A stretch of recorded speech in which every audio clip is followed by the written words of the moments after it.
Hello বন্ধুরা, welcome back to my channel flavours by Shubhra. আজ তৈরি করব কাঁচা কলার ধোকা। আজকে তৈরি করছি কাঁচা কলার ধোকা। কাঁচা কলার ধোকা তৈরি করার জন্য কাঁচকলাগুলো এইভাবে ভালো করে একটু ছুলে নিয়েছি, পরিষ্কার করে ধুয়ে নিতে হবে। নিয়েছি আলু, টমেটো, কাঁচা লঙ্কা, আদা, একটু কাঁচা লঙ্কা কুচি নিয়েছি। এদিকে নিয়েছি চিনেবাদাম, কাজু বাদাম, গোটা গরম মশলা, ময়দা আর গোটা জিরে। এখন কাঁচা কলাগুলো ভালো করে গ্রেট করে নেব। কাঁচা কলাটা গ্রেট করে নিয়ে এইভাবে চিপে জলটা ফেলে দিতে হবে। এবার দিয়ে দিচ্ছি হলুদ গুঁড়ো, লবণ, অল্প মিষ্টি, জিরে গুঁড়ো, কাঁচা লঙ্কা, আদা একটু থেতো করে রেখেছিলাম সেটাও দিয়ে দিলাম। সবশেষে দিয়ে দিলাম ময়দাটা।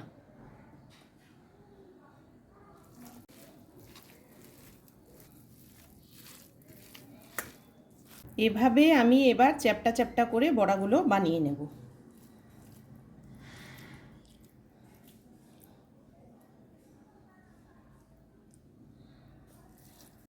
বড়াগুলো রেডি করে নিয়েছি। এবার সবশেষে আমি একটু কর্নফ্লাওয়ার ছিটিয়ে দেবো উপর দিয়ে। কাঁচকলায় অনেকটাই জল থাকে, তাই লাস্টে একটু কর্নফ্লাওয়ার দিয়ে দিচ্ছি। কড়াই বসিয়ে সাদা তেল দিয়ে ভালো করে তেলটা গরম করে নিচ্ছি। এবারে একে একে বড়াগুলো ছেড়ে দিচ্ছি।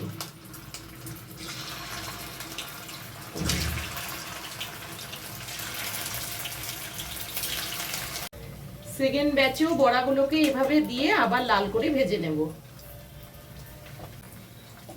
বড়াগুলো এবার উল্টে দিচ্ছি। একটু কড়া কড়া ভাবে বড়াগুলো ভাজতে হবে লাল করে। এবার আমি বড়াগুলো তুলে নিচ্ছি। এইভাবে বড়াগুলো শুধু চায়ের সাথে খেতেও সুন্দর লাগে। এবার বড়াগুলো আবার তুলে নিলাম। বড়ার যা তেল ছিল ওই তেলেই আমি একটা তেজপাতা সম্বার দিয়ে দিলাম। এবারে আলুগুলো ছেড়ে দিচ্ছি।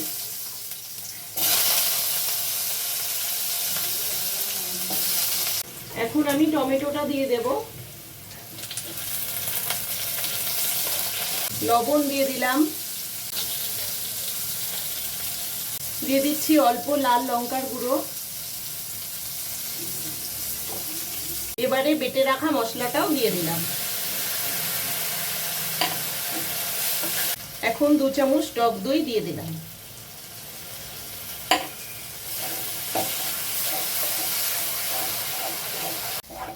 যতক্ষণ মশলা থেকে তেল ছাড়ছে ততক্ষণ মশলাটা কষাতে হবে। টকটাকে ব্যালেন্স করার জন্য হাফ চামচ চিনি দিয়ে দিলাম।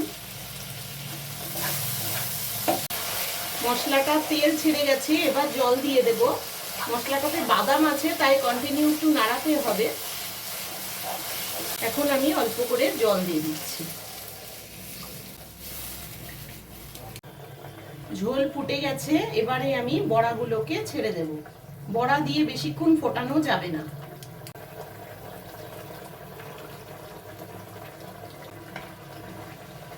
তোমাদের যদি এই কাঁচকলার ধোকার রেসিপিটি ভালো লেগে থাকে তাহলে ভিডিওটিকে লাইক করো, চ্যানেলটিকে সাবস্ক্রাইব করো, আর যারা ফেসবুক পেজ থেকে দেখছো তারা পেজটিকে ফলো করে দিও।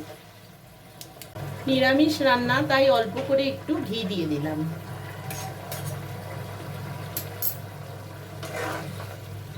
রেসিপিটি রেডি হয়ে গেছে, এবারে আমি তুলে নেব।